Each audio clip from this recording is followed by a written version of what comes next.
Lebih dari 80% lautan di planet ini belum sepenuhnya dieksplorasi. Siapa yang tahu apa yang bersembunyi di kedalaman itu? Mungkin sebuah reruntuhan dari peradaban kuno, atau mungkin sesuatu yang lebih aneh lagi. Hari ini, kita akan menyelam lebih dalam ke dasar laut, bukan untuk menikmati keindahan, tetapi untuk mengungkap hal-hal yang akan membuat kita bertanya-tanya, apakah dunia ini benar-benar seperti yang kita pikirkan? Tahun 2011, di Laut Baltik, sekelompok pemburu harta karun menggunakan sonar untuk memetakan dasar laut. Apa yang mereka temukan bukanlah kapal karam, melainkan sebuah formasi misterius. Bayangkan ini, sebuah objek berbentuk cakram raksasa, panjangnya 60 meter, dan ini yang membuat semua orang gempar. Bentuknya sangat mirip dengan pesawat UFO dalam film fiksi ilmiah. Objek ini tidak hanya terlihat aneh, tetapi juga menunjukkan jejak sepanjang 300 meter di belakangnya, seolah-olah objek itu pernah mendarat di dasar laut. Para ilmuwan kebingungan, ada yang bilang ini adalah formasi batuan alami yang tererosi oleh arus laut, tapi yang lain percaya, ini adalah bukti bahwa kita tidak sendirian di alam semesta. Bang Puno, kalau itu UFO, berarti aliennya nyasar dong? Masa mendarat di air? Alien nggak bisa berenang, apa gimana? Mungkin dia salah GPS, Jess, atau mungkin mereka cuma ingin cari tempat parkir yang aman.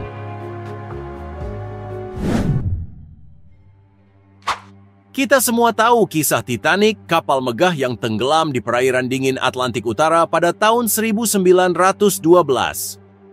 Tapi penemuan bangkai kapalnya adalah cerita yang sama dramatisnya. Tahun 1985, Robert Ballard dan timnya menemukan Titanic tergeletak di dasar laut sekitar 3.800 meter di bawah permukaan. Namun, saat mereka mendekati bangkai kapal itu, suasana berubah. Bukannya hanya sekedar melihat kapal yang karam, mereka menemukan pemandangan mengerikan.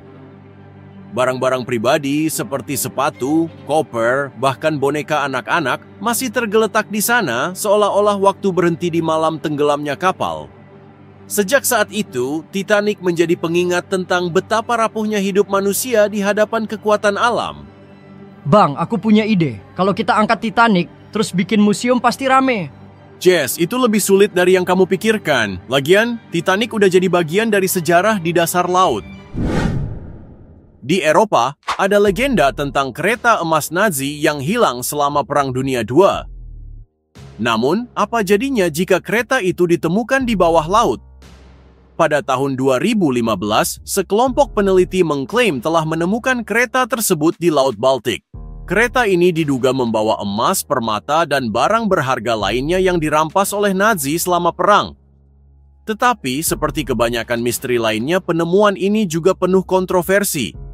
Banyak yang meragukan klaim tersebut dan hingga kini, kereta emas itu masih belum sepenuhnya diangkat ke permukaan. Apakah ini harta karun terbesar yang pernah ditemukan? Atau hanya sekedar cerita rakyat yang terlalu dibesar-besarkan? Bang, kalau itu benar kereta emas, aku mau jadi masinisnya. Nanti tiketnya gratis buat kalian.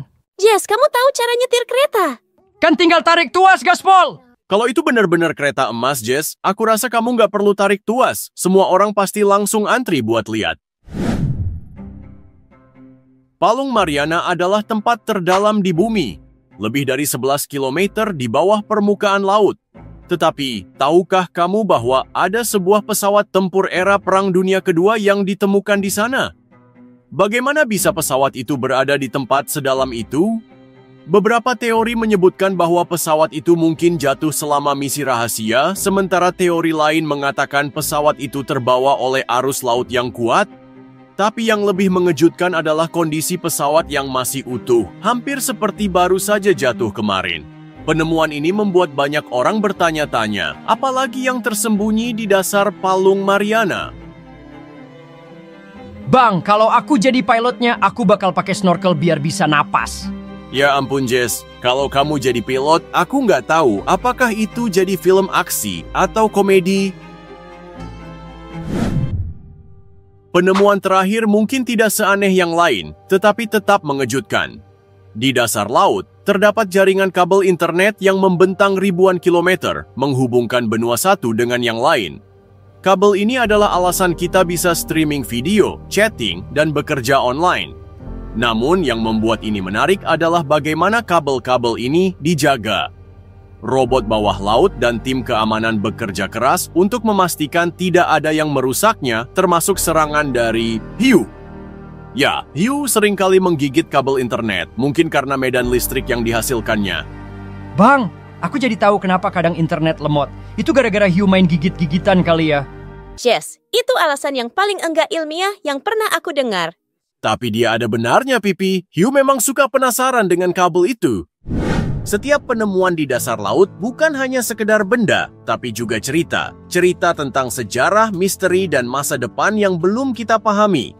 Laut adalah lembaran buku yang belum selesai ditulis, dan setiap eksplorasi adalah bab baru yang membuka wawasan kita. Kita belum selesai. Masih banyak misteri laut yang menunggu untuk kita bahas. Bayangkan sebuah kota yang terkubur di dasar laut selama ribuan tahun. Tak tersentuh hingga ditemukan secara tak sengaja. Pada tahun 2001, para peneliti di India menemukan struktur menyerupai reruntuhan kota di Teluk Khambhat. Artefak yang ditemukan di lokasi ini diperkirakan berusia lebih dari 9.000 tahun.